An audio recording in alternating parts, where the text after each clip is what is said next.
नमस्कार मित्रांनो, मी हेमंत. मित्रांनो, केतन अग्रवाल या हत्याकांडात आता नवीन एक ट्विस्ट येऊ लागलेला आहे. 23 तारखेला सिया गोयल आणि चेतन चौधरी यांना अटक करण्यात आलं.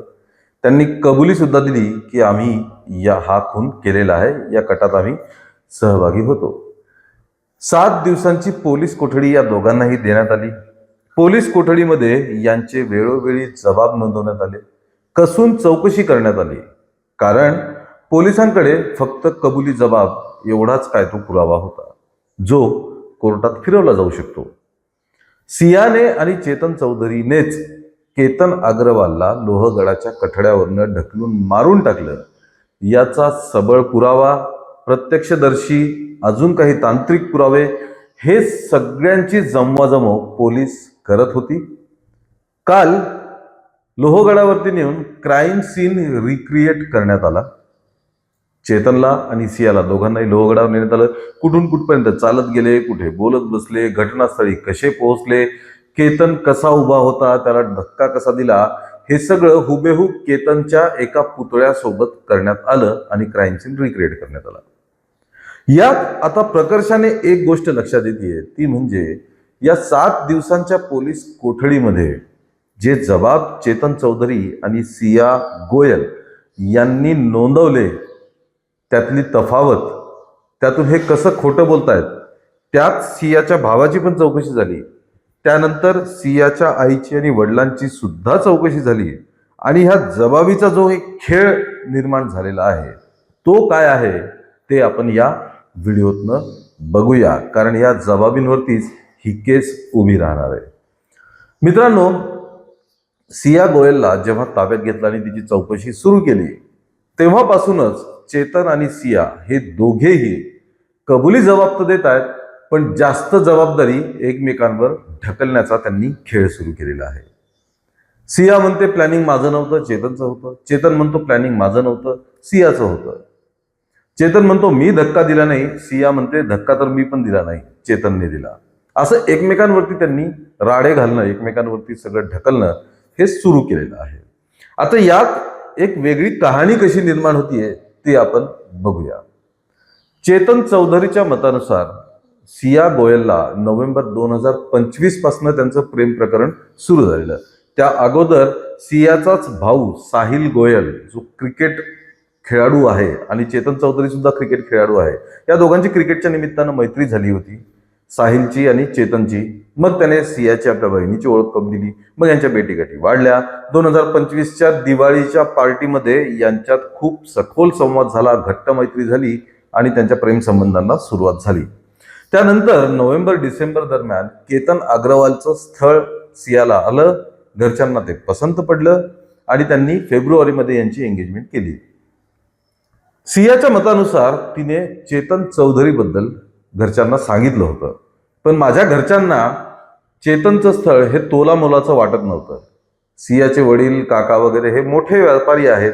गुलटेकडी भागात पुण्यातल्या खूप मोठा आलिशान त्यांचा बंगला आहे, सधन कुटुंब आहे, करोडपती आहे, जुना वडिलोपार्जित मसाल्यांचा, ड्रायफ्रुट्सचा व्यवसाय आहे, पुण्यातल्या मुख्य बाजारपेठेत त्यांचा व्यवसाय आहे.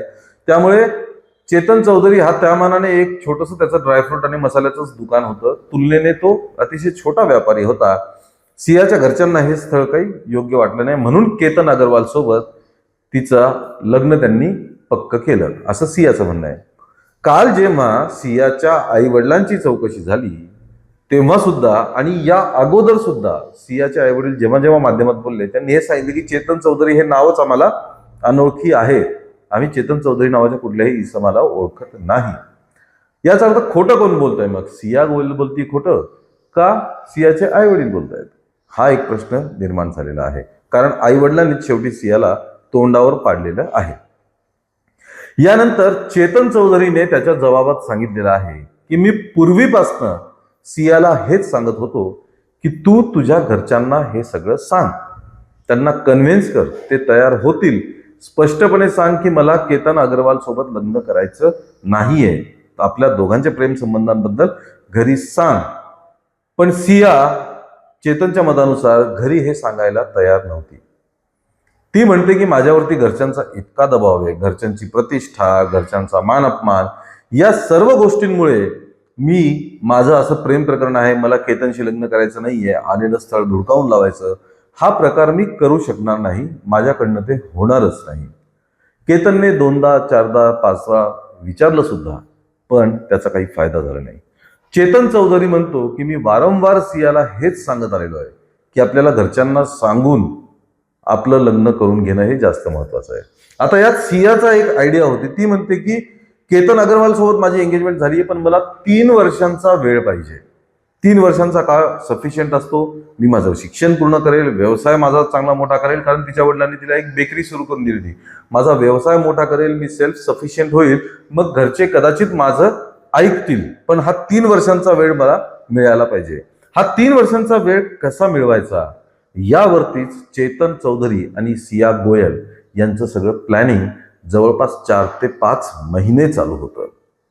वेगवेगळ्या क्लुप्त्या लावल्या. 31 तारखेला ती लोहगडावरती केतन अग्रवाल सोबत गेली. तिथे तिच्या डोक्यात हा विचार आला, ही आयडिया केतनचा खून करण्याची ही तिला 31 मेला आली असं कळतंय. पूर्ण किल्ला बघितल्यानं तिला वाटलं की इथून जर केतन पडला तर आपला सगळा प्रॉब्लेम सॉल्व्ह होईल.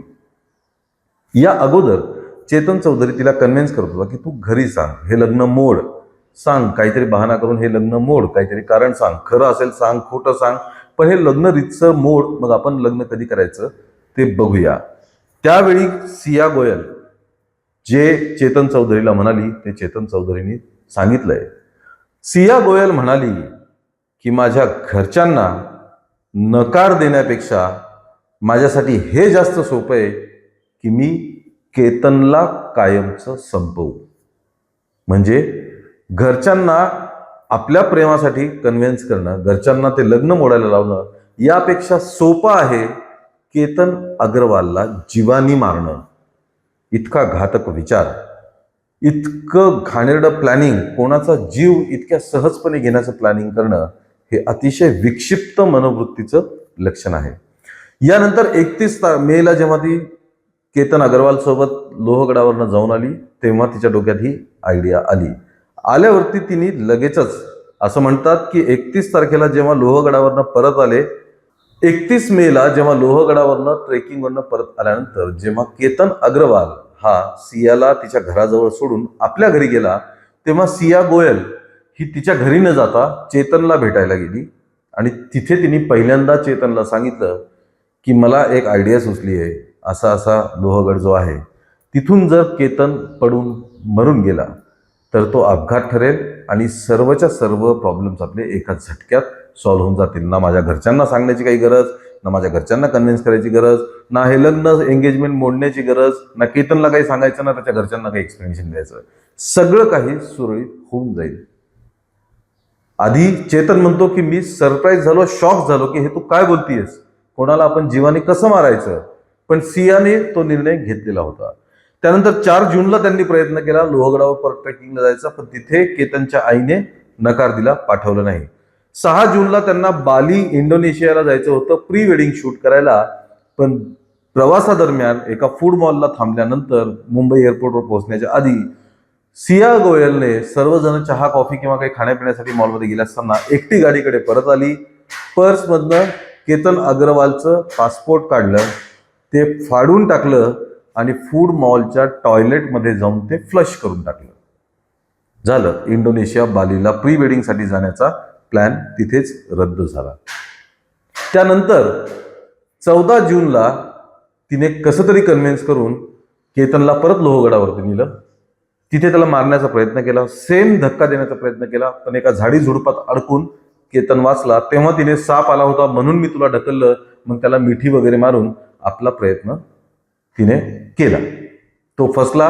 जेव्हा 14 जूनला ती सांगून परत आली आणि चेतनला भेटली, चेतन चौधरीला, तेव्हा तिने सांगितलं की आज मी प्रयत्न केला पण तो फसला. तेव्हा म्हणतात चेतन चौधरी दया रडला होता, खूप रडला की हे आपल्याला काय करावं लागतंय, आपल्या प्रेमात किती अडथळे आहेत वगैरे वगैरे.